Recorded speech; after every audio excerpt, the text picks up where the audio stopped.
안녕하세요. 10월 19일 월요일 아침입니다. 오늘 이 아침에 함께 살펴볼 말씀은 시편 29편 1절에서부터 11절까지 말씀입니다. 제가 읽도록 하겠습니다. 너희 권능 있는 자들아 영광과 능력을 여호와께 돌리고 돌릴지어다. 여호와께 그의 이름에 합당한 영광을 돌리며 거룩한 옷을 입고 여호와께 예배할지어다. 여호와의 소리가 물 위에 있도다. 영광의 하나님이 우레소리를 내시니 여호와는 많은 물 위에 계시도다. 여호와의 소리가 힘 있으며 여호와의 소리가 위엄차도다. 여호와의 소리가 백향목을 꺾으시며 여호와께서 레바논 백향목을 꺾어 부수시도다. 그 나무를 송아지같이 뛰게 하시며 레바논과 시년으로 들송아지같이 뛰게 하시도다. 여호와의 소리가 화염을 가르시도다. 여호와의 소리가 광야를 진동하시며 여호와께서 가데스 광야를 진동시키시도다. 여호와의 소리가 암사슴을 낙태하게 하시고 살림을 말갛게 벗기시니 그의 성전에서 그의 모든 것들이 말하기를 영광이라 하도다. 여호와께서 홍수 때에 좌정하셨으며 여호와께서 영원토록 왕으로 좌정하시도다. 여호와께서 자기 백성에게 힘을 주시며 여호와께서 자기 백성에게 평강의 복을 주시리로다. 아멘. 과거 이런 그릇 광고가 있었습니다. 한 명의 여성 성악가가 잔들과 그릇들 앞에 노래를 부르기 시작했습니다. 잠시 후 여성의 소리가 잔들과 그릇들이 깨지도록 했지만 이 그릇만큼은 깨지지 않았던, 그래서 많은 어머니들이 그릇을 사게 만들었던 광고 한 번씩은 보셨을 것입니다. 실제로 사람의 소리로 그릇을 깨뜨린다는 것은 불가능한 일입니다. 그런데 다윗은 사람의 소리와는 비교할 수 없는 한 분을 지금 우리에게 소개하고 있습니다. 그분은 바로 하나님이십니다. 실제로 하나님은 온 땅에 있는 모든 것들과 비교될 때 그분의 능력과 위대하심은 더욱 빛을 발하게 됩니다. 그분의 탁월하심은 세상의 어떤 것과도 비교할 수 없습니다. 다윗은 이 사실을 오늘 말씀을 통해 드러냅니다. 특별히 하나님의 소리가 온 땅에 미치는 능력이 얼마나 큰지를 말입니다. 그리고 이것을 통해 우리가 신뢰할 대상이 누구신지를 더욱더 분명하게 나타내 줍니다. 먼저 하나님의 능력은 온천하 만물을 덮습니다. 구약 성경을 읽을 때마다 당시 이스라엘 주변 사람들이 경배했던 신에 대한 이름이 등장하게 됩니다. 바알이라고 하는 이름인데요. 사람들이 바알을 경배했던 이유는 그 신이 폭풍과 비를 주관하는 신이라고 당시 사람들에게 알려졌기 때문입니다. 농경 중심의 사회에서 비는 곡식을 자라도록 하는 데 없어서는 안 되는 중요한 요소였습니다. 그런데 가나안 땅의 특성은 적절한 때에 비가 내리지 않는다면 곡식을 거둘 수 없는 그러한 땅이었습니다. 이른 비와 늦은 비가 그것입니다. 이렇게 내려지는 비는 씨앗을 심고 열매를 맺게 하는데 중요했습니다.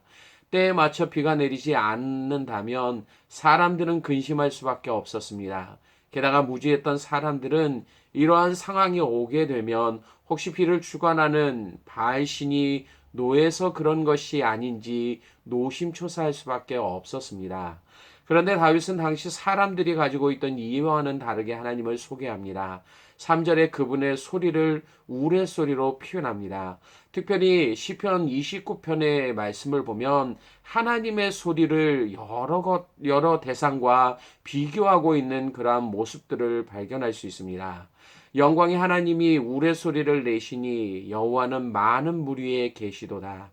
우레소리는 천둥을 가리킵니다. 이 소리는 출애굽기에서는 시내 산에 하나님의 임재가 임하실 때 나는 소리였습니다. 또한 비가 내리기 전 또는 비가 내릴 때 나는 소리이기도 합니다. 이것을 통해 알 수 있는 사실은 비를 주관하시는 분은 하나님이십니다. 팔레스타인 지역의 날씨는 건기와 우기로 나뉩니다. 10월부터 시작되는 우기에는 지중해에서 일어나는 많은 비구름이 팔레스타인 땅을 적십니다. 이 비는 건기 동안 메말랐던 땅을 적심으로 단단했던 땅을 개간하여 씨를 뿌리고 파종할 수 있도록 만들어줍니다. 게다가 건기가 시작되는 4월 달에 내려지는 비는 그동안 자랐던 식물들이 최종적으로 열매를 맺도록 합니다. 따라서 이 비가 내려지지 않는다라면 자라난 식물들이 열매를 맺지 못해 그 해에는 흉년으로 고통받게 된다는 뜻입니다. 하나님이 온 땅에 비를 내리심으로 땅의 모든 생물들이 생명을 유지할 수 있게 됩니다. 맺혀지는 열매는 사람뿐만이 아니라 그 땅에 살고 있는 모든 동물들이 살아갈 수 있게 됩니다. 이것이 온 땅을 다스리는 하나님의 능력입니다. 하나님은 자신의 능력으로 온 땅을 다스리고 주관하시고 계십니다. 둘째로 하나님의 능력은 모든 문명과 세대보다 높습니다. 4절에 힘 있는 여호와의 소리는 5절에서 백향목을 꺾으시며 여호와께서 레바논 백향목을 꺾어 부수신다라고 다윗은 말하고 있습니다. 하나님은 무엇 때문에 백향목을 꺾으십니까? 백향목은 당시 건축에 사용되어지는 나무 중에 가장 단단한 재료였습니다. 특별히 레바논 백향목은 최고의 상품으로 알려졌습니다. 그래서 솔로몬은 여호와의 성전과 자신의 궁전을 세울 때에도 직접 바다를 통해 이 나무를 운반해 오기까지 했습니다.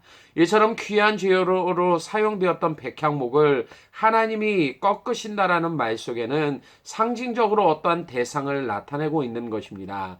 그들은 바로 교만한 자들입니다. 이사야서 2장 12절과 13절에 대저만군의 여호와의 날이 모든 교만한 자와 거만한 자와 자고한 자에게 임하리니 그들이 낮아지리라. 또 레바논의 높고 높은 백향목과 현대 문명은 과거에 비해 큰 변화와 차이를 보여줍니다. 앞으로 나타나게 될 문명도 어떻게 변할지 예상할 수 없을 정도로 빠르게 변해가고 있습니다. 그런데 과거나 현재 나타났던 모든 문명들이 보여주는 공통된 특징이 있습니다. 그것은 자신의 능력과 지혜의 높음을 자랑하는 것입니다. 이 특징은 스스로를 만물의 주인 행세를 하도록 만들어버립니다. 어쩌면 너무나 지나친 과장이 아니냐라고 하실 수도 있습니다. 그러나 이러한 특징들이 나타난 곳에서는 어디에서도 하나님의 존재를 찾아볼 수 없었다라는 사실입니다. 19세기의 산업혁명과 함께 기술의 발전은 그동안 하나님 중심의 사회를 인간 중심의 사회로 바꿔놓았습니다. 대표적으로 르네상스 혁명이 그것입니다. 문화와 예술, 법과 학문 모두가 그동안 하나님을 나타냈던 것이 이제는 하나님이 아닌 인간 중심으로 바뀌어버리게 되었습니다. 게다가 이러한 변화는 더욱 인간의 자율과 개성을 강조하는 시대로 바꾸어서 하나님은 비실제적인 존재로 사람들과는 먼 그리고 감추어진 존재로 인식하도록 만들어버렸습니다. 우리가 살고 있는 사회를 보십시오. 그 어느 곳에서도 하나님을 인정하지 않는다는 것을 쉽게 알 수 있습니다. 만약 그분을 인정하게 된다면 불편해지는 것들이 너무나 많기에 부정할 수밖에 없는 그런 사회가 되어버려진 것입니다. 결국 하나님을 믿는 사람들은 정신적으로 나약하거나 아니면 사회적으로 힘없는 사람들만 찾는 신이라고 주장하고 있습니다. 이것이 우리가 살고 있는 세상의 모습입니다. 또한 이러한 문명을 주도한 자들이 바로 하나님을 인정하지 않는 교만한 자들입니다. 그들은 시대를 거쳐오면서 교만함 속에서 악을 행했습니다. 이스라엘 왕들의 역사가 담긴 열왕기서나 역대기서들을 통해 하나님을 인정하지 않고 자신의 높음을 자랑했던 자들의 범했던 악함을 볼 수 있습니다. 이것은 이스라엘 역사에만 나타나는 현상이 아니었습니다. 땅의 모든 나라들의 역사들이 그랬습니다. 세계 1, 2차 대전이 발발한 원인이 무엇입니까? 왜 조선이 일본에 의해 침략당했습니까? 왜 동족 간에 죽이는 6.25 전쟁과 베트남전과 같은 전쟁이 일어나야만 했습니까? 하나님을 인정하지 않던 교만한 자들의 악함으로 나타난 결과들이었습니다. 그리고 많은 사람들이 그 안에서 고통받았고 여전히 그 고통 가운데서 살아가고 있게 됩니다.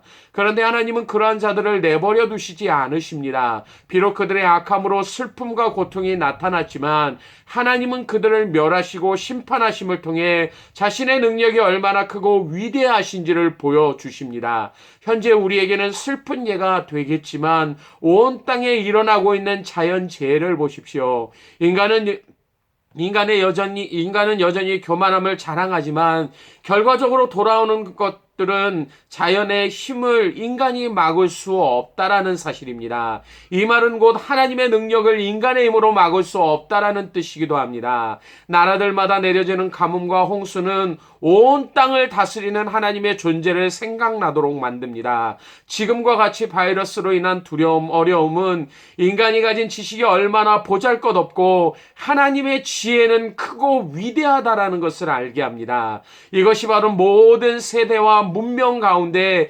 하나님께서 자신이 얼마나 크고 위대하신 분이신지를 나타내는 방식입니다.